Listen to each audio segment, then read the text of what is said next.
Hello everyone. Today we will teach you how to change the brake rotor yourself.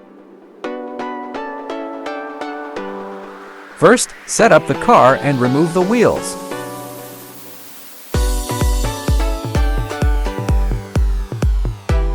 This is the brake rotor we're replacing today.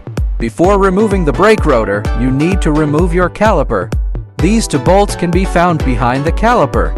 Remove them, end of the caliper can be removed. Do not hang the caliper after taking it out, so it is easy to damage the brake tube. You can hang it with a hook like I did. Then take off the brake pads, outside and inside, a total of 2 pieces. This step also allows you to check the wear of the brake pads. If there are abnormalities in these 3 aspects, it is recommended to replace them along with the rotor. You can watch our video on replacing brake pads for more details. 1. Thickness. 2. Flatness. 3. Symmetry.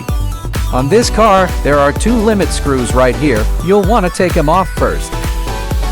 For this bracket, it's split into 2 parts. You gotta remove these 2 bolts first. These things get stuck pretty tight. You can't just pull it off by hand.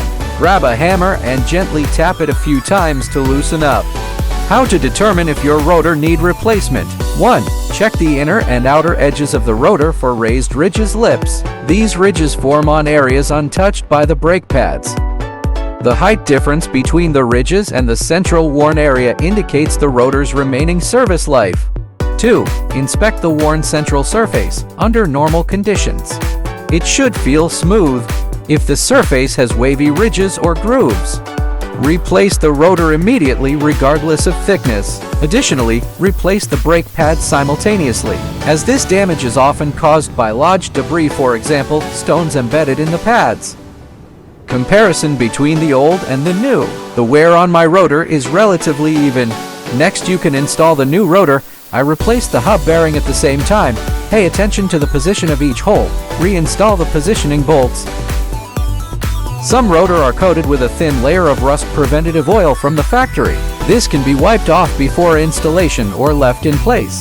Others are galvanized and can be installed directly without additional treatment. Then just pop the brake pads and caliper back on. Finally, you can put the wheels back on. Drop the car back to the ground. Tighten the bolts with a torque wrench and you're done. The above is the whole content of replacing the brake rotor of the car. Thank you for watching.